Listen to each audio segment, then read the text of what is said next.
Hello, नमस्कार, आदाब, सत श्री अकाल और अस्सलाम वालेकुम। मैं हूं मोहम्मद अहमद काज़मी, लेकर आया हूं आपका पसंदीदा कार्यक्रम आपके रूबरू। देश भर में अदालतों में क्या कुछ हो रहा है उसके बारे में हम आज संडे को ख़ास प्रोग्राम लेकर के आते हैं। अभी हाल ही में एक बड़ा फ़ैसला, एक गैर मामूली किस्म का फ़ैसला भी कहा जा सकता है, गुजरात में हुआ है, जिसमें 127 लोगों को 20 साल बाद बेगुनाह बता करके उन्हें एक तरह से कानूनी आज़ादी मिली है। कितनी ज़िंदगियां जेलों में 10 साल 20 साल गुजर जाती हैं और आखिर में बेगुनाह बाहर आते हैं।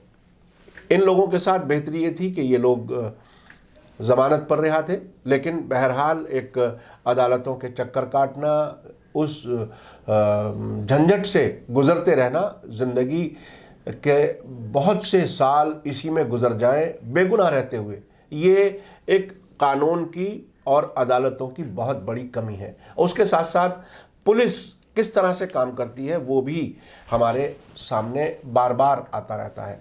इन सब वाक़यात पर बात करने के लिए मेरे साथ आज ख़ास मेहमान हैं वदूद साजिद साहब। ये ख़ास प्रोग्राम होता है संडे को कानूनी ख़बरों के सिलसिले में। वदूद साजिद साहब, वेलकम है आपका, मीडिया स्टार वर्ल्ड को आपने वक्त दिया। आप बताइए कि ये गुजरात वाला जो वाक़या है, अदालत से 20 साल बाद राहत मिलना, ये तो पूरी पूरी ज़िंदगियां इसमें तबाह हो जाती हैं। आपको क्या लगता है, आप इसको किस तरह से देख रहे हैं? ये देखिए, मैं इसमें 2-3 नुक्तों पे बात करूंगा। पहले तो यही बता दूं, जो आपने सवाल किया है कि ये दिसंबर 2001 की बात है।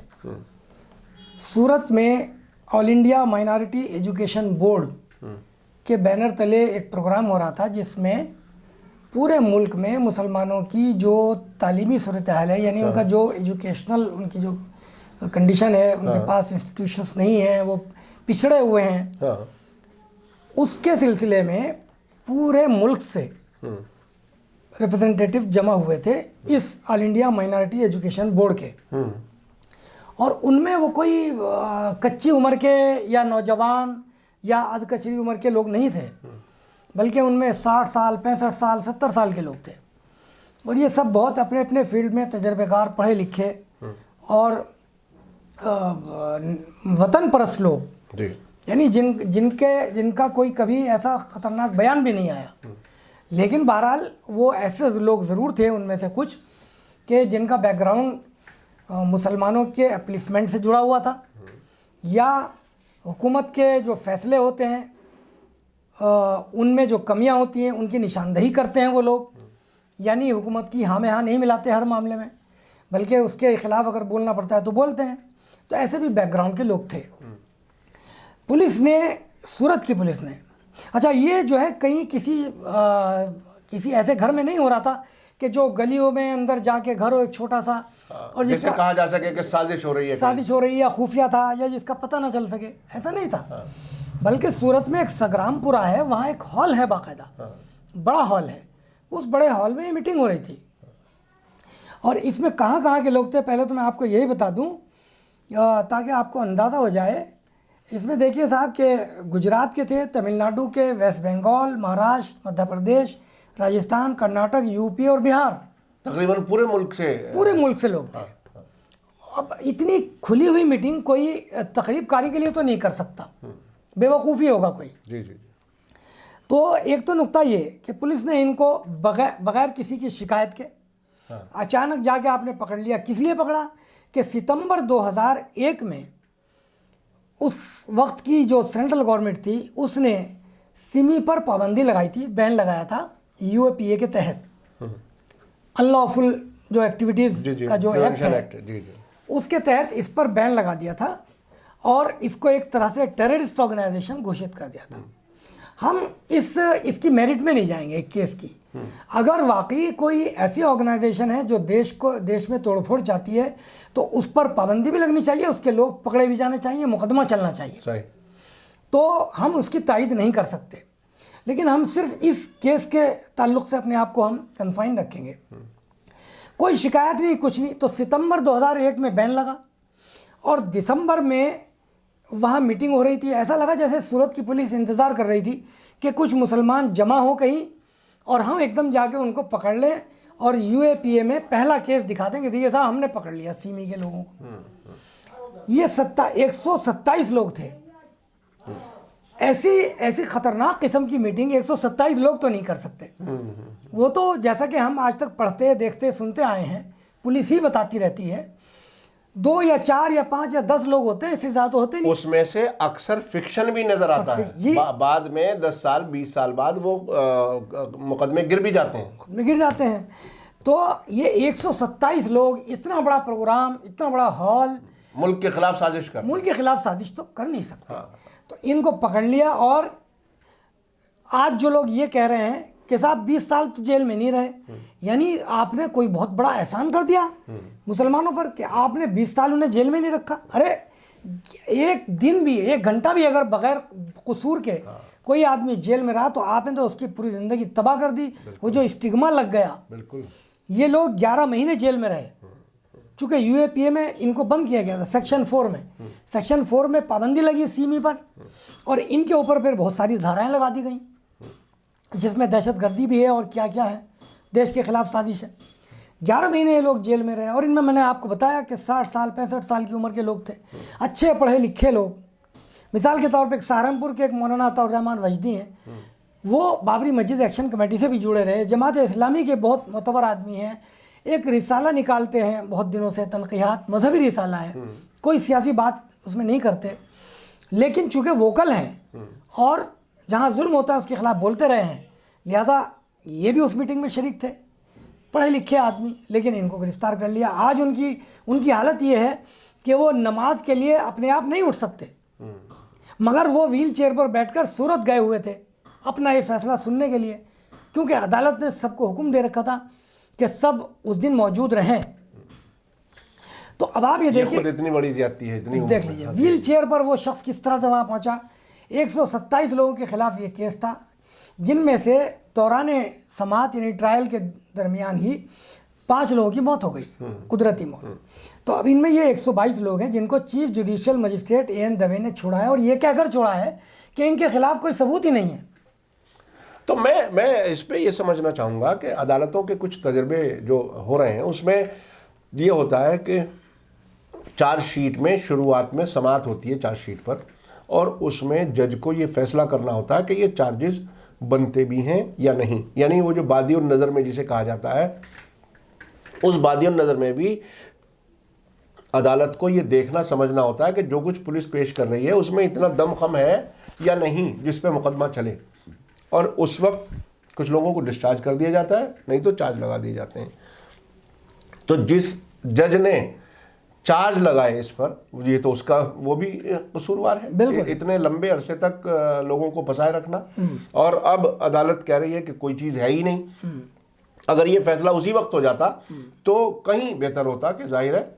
लेकिन अब ये बताइए कि अक्सर लोग डिस्कस करते हैं कि पुलिस में और अदालतों में जो कुछ हो रहा है उसमें कुछ बेहतरी आनी चाहिए।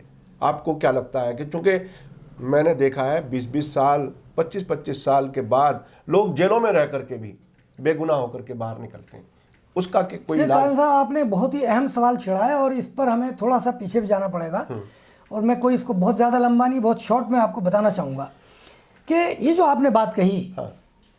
इसका मुतालबा गवर्नमेंट से, हुकूमत हिंद से, गवर्नमेंट ऑफ इंडिया से पिछले 300 साल से हो रहा है। हाँ। और जब भी इस तरह के केसेस होते हैं और कोई पकड़ा जाता है और उसके बाद फिर वो छूट जाता है, तो जो मुस्लिम दानिश्वर हैं, हिंदू दानिश्वर भी, सिर्फ मुसलमान ही नहीं है, इस देश का हिंदू भी गवर्नमेंट से ये मुतालबा करता रहा है कि भाई एक आप सेंट्रल बोर्ड बना दीजिए जो इस तरह के केसेस की निगरानी करे और उसको जल्दी से जल्दी निपटवाए। जो साधारण कोर्ट्स हैं इनसे हटकर कोई एक स्पेशल कोर्ट और एक सिस्टम बनाया जाए, यानी एक मुशावरती बोर्ड जिसे कहते हैं, जिसमें नामवर हिंदू शहरी हों, नागरिक हों, अच्छे किस्म के पढ़े लिखे, वो एक फ़ैसला करें कि हाँ भाई बादियुन नज़र में प्राइमा फेसाई जैसे आपने कहा उसमें केस बनता है या नहीं। अगर बनता है तो मामले को आगे बढ़ाएं, नहीं बनता तो अपनी रिपोर्ट दें, सिफारिश करें, फिर उसके बाद वो अदालत के सामने जाए, अदालत का वक्त भी ख़राब ना हो, अदालत उनकी रिपोर्ट को देख के जल्दी से फैसला कर दे कि चार्ज इस पर लगाया जाए ना लगाया जाए। आपने एक बात बिल्कुल सही कही। अब बताइए कि इनके खिलाफ जब कोई चार्जशीट बनाई गई थी तो कम से कम उस वक्त अदालत को ये तो देखना चाहिए था कि ठीक है, इल्ज़ामात तो बहुत सख्त हैं, चार्जशीट भी बना दी गई है, लेकिन इन इल्ज़ामात की सपोर्ट के लिए कोई डॉक्यूमेंट्स है या नहीं, सर्कमस्टांशियल एविडेंसेस या हकीकी एविडेंस, यानी ठोस सबूत जिसे आप कहते हैं, सॉलिड प्रूफ। तो ये कोई सॉलिड प्रूफ भी नहीं था, सर्कमस्टांशियल एविडेंस कोई नहीं था। क्यों? कि उस मीटिंग से पहले या बाद में वहाँ कोई ऐसा वाक़या नहीं हुआ। 2001 की बात है ये, वहाँ राइट भी नहीं हुआ, राइट भी 2002 में हुआ।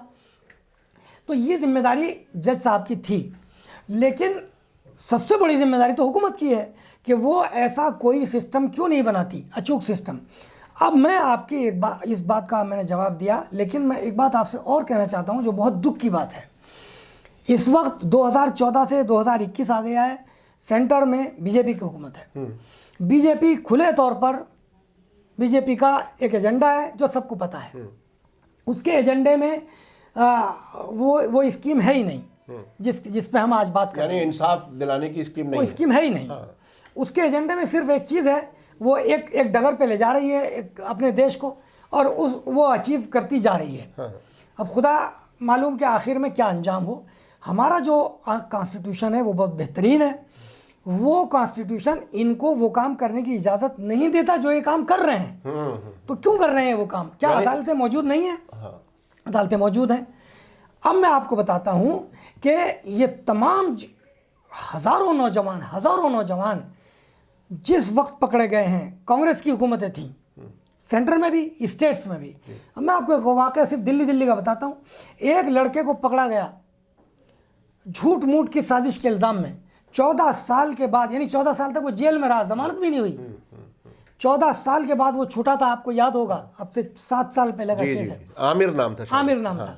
14 साल के बाद रिहाई हुई उसकी, और बाइज्जत रिहा हुआ।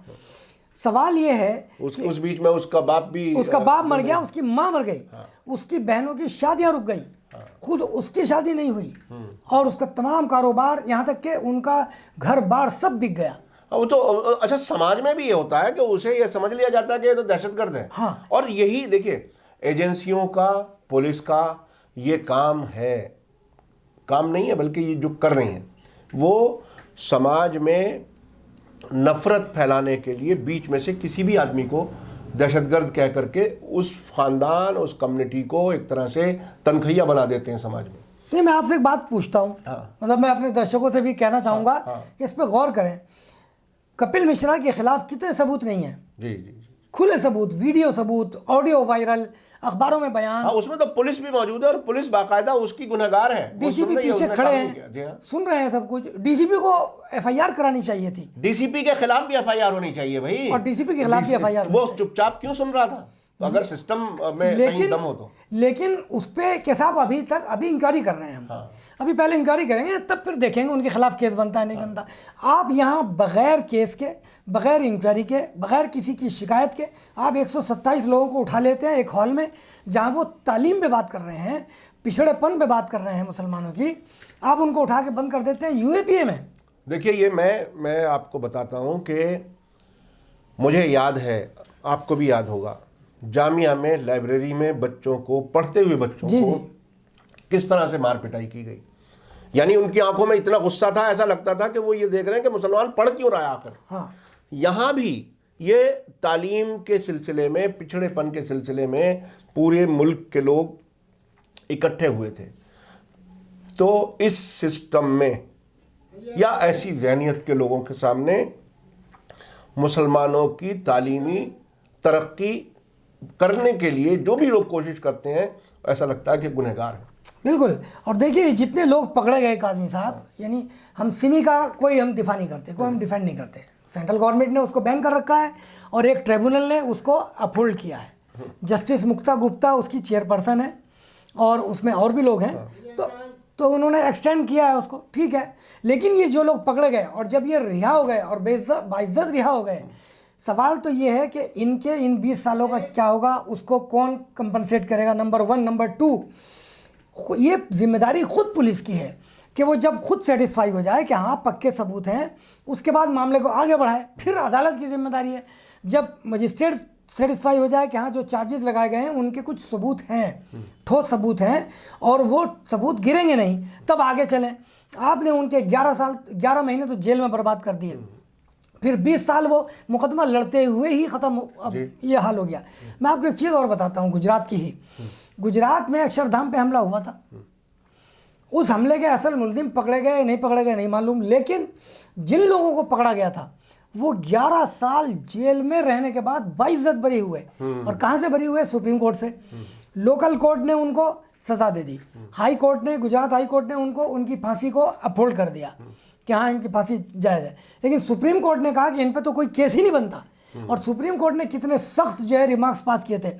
ये कहा था कि ऐसा लगता है कि ये जो पुलिस वाले हैं, और नाम लिया था उनका बाकायदा, वो डीसीपी अमीन और बंजारा संजारा ये सारे, कि इन्होंने अपने बाकायदा नाम, ये अल्फाज लिखे थे कि अपने सीनों पे तमगे चमकाने के लिए और तमगे हासिल करने के लिए इन्होंने बेकसूर लोगों को पकड़ा।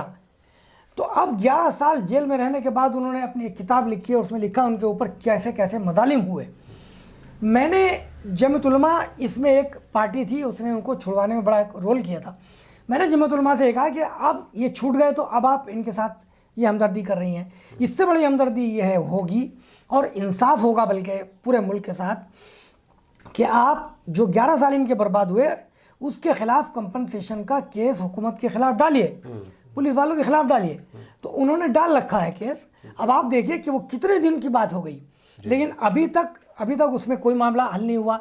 जामिया वायलेंस की आपने बात की, जामिया वायलेंस में एक स्टूडेंट की आंख फूटी थी, उसकी हमेशा के लिए साइट चली गई, आंख बिनाई चली गई हमेशा के लिए। एक का हाथ टूटा था, एक की टांग टूटी थी, हमेशा के लिए ये लोग माजूर हो गए। दिल्ली हाई कोर्ट में केस चल रहा है, दिल्ली हाई कोर्ट में कंपनसेशन की रिट डाली हुई है इन लोगों ने, लेकिन 2019 में ये वाक़या हुआ दिसंबर में, आज 2021 हो गया मार्च, आज तक वो टेकअप ही नहीं हुई। तो सुप्रीम कोर्ट के पास टाइम नहीं है, वो अर्नब गोस्वामी को सुनना चाहते हैं। तो ये है, तो सवाल ये है कि जो आपने बात कही कंपनसेशन की रिट डालें तो किस उम्मीद पर डालें? देखिए, बुनियादी तौर पर तो कॉन्स्टिट्यूशन में इजाज़त कई चीज़ों की है। जिन पुलिस वालों ने उन्हें उनके खिलाफ इल्ज़ाम लगाया, उनके खिलाफ बाकायदा कार्रवाई होनी चाहिए, उनके खिलाफ अदालतों में जाना चाहिए। जिस दिन पुलिस वालों को सज़ा मिलने लगेगी ना, ये जो सरकार के लोग कभी कभी कह देते हैं मॉरल डाउन हो जाएगा, बटला हाउस वाले में ये कहा गया कि साहब नहीं, जुडिशल इंक्वायरी नहीं हो सकती, मॉरल डाउन हो जाएगा। तो अगर पुलिस का क्राइम बार बार साबित होता हो तो कोई कार्रवाई कहीं होगी या नहीं होगी? कानून तो उसकी इजाज़त देता है, लेकिन होती नहीं है। अब ये मैं एक चीज़ और बता दूं आपको कि ये जो हम जिस केस पे बहस कर रहे हैं, ये सूरत वाला है, लेकिन ये ऐसा नहीं है कि ये पहली बार छूटे हों सिमी वाले लोग। 2 मई 2015 को बेंगलोर की एडिशनल डिस्ट्रिक्ट सेशन जज ने 17 लोगों को छोड़ा था, वो भी सिमी वाले केस में बंद थे, और वो सब पढ़े लिखे थे, इंजीनियर, डॉक्टर, और वो अपनी अपनी जॉब से लगे हुए लोग थे। मतलब उनके पास कहाँ टाइम है कि वो इस तरह की गतिविधियों में इन्वॉल्व हों। उनमें से 17 लोगों को छोड़ दिया था डिस्ट्रिक्ट सेशन कोर्ट ने। तो अब सवाल ये है कि ये कहाँ जाए कंपनसेशन की रिट लेकर। मैं आपको एक चीज़ और बता देता हूँ, बड़ी इंटरेस्टिंग केस है। अभी दिल्ली हाई कोर्ट में एक केस आया, रेप का केस था दिल्ली हाई कोर्ट में, या किसी कोर्ट में, मुझे एग्जैक्ट याद नहीं रहा, लेकिन एक केस था अभी 1 हफ्ते पहले का है। एक लड़की ने किसी के ऊपर रेप का इल्ज़ाम लगाया था। उसके बाद जब आगे चला मामला तो पता लगा कि नहीं, ये झूठा था, फॉल्स था। खुद लड़की ने भी वो केस वापस ले लिया, लेकिन कोर्ट ने बहुत सख्त रिमार्क्स पास करके और ये कहा पुलिस को कि खुद इसके खिलाफ FIR कराई जाए, और जिसके खिलाफ रेप का इल्ज़ाम लगाया था उससे ये कहा कि आप कंपनसेशन की रिट डालिए, इस औरत से मुआवजा लीजिए, जुर्माना लीजिए। तो कहीं कहीं कोर्ट अपने आप इतनी एक्टिव हो जाती है, लेकिन यहाँ ये जिंदगियां बर्बाद हो गई, 14 साल बर्बाद हो गए लोगों के, यहाँ नहीं किया जाता।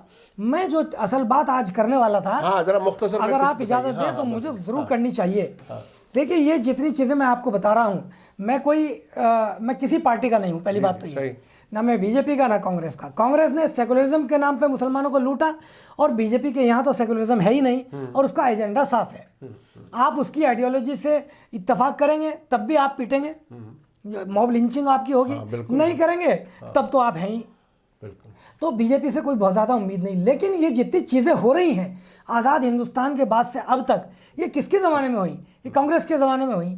जमीयत उलमा ने एक रिटायर्ड गवर्नमेंट ऑफ इंडिया के एक सर्वे कराया 80s में। उन्होंने ये बताया कि अब तक, यानी 80s की बात कर रहा हूँ, 67,500 एंटी मुस्लिम राइट्स हो चुके हैं, जिनमें से 23,500 राइट ऐसे हैं, यानी कि 90 के आसपास की ये सर्वे है, 23,500 राइट्स ऐसे हैं जो एंटी सिख राइट के बराबर हैं। यानी 84 में जो दंगा हुआ था दिल्ली में सिखों के खिलाफ, ऐसी भयानक स्थिति के 23,000 से ज़्यादा राइट मुसलमानों के खिलाफ हो चुके हैं। जमशेदपुर, भागलपुर और कहाँ मुरादाबाद, ये सब कांग्रेस के ज़माने में हुए। मुसलमानों को पकड़ पकड़ के जेलों में कांग्रेस के ज़माने में डाला गया, दहशतगर्दी के इल्ज़ाम उनके ज़माने में लगाए गए। जी। तो सवाल ये है कि खुद कांग्रेस की हुकूमतों ने क्या किया। पुलिस की बात आपने कही, पुलिस रिफॉर्म्स के ताल्लुक से बहुत सारे कमीशन बनाए गए। जो लेटेस्ट कमीशन की रिपोर्ट है यानी वो उसको भी 10 साल हो गए और वो कांग्रेस के ज़माने में आई थी। कांग्रेस ने कोई कदम नहीं उठाया पुलिस रिफॉर्म के लिए।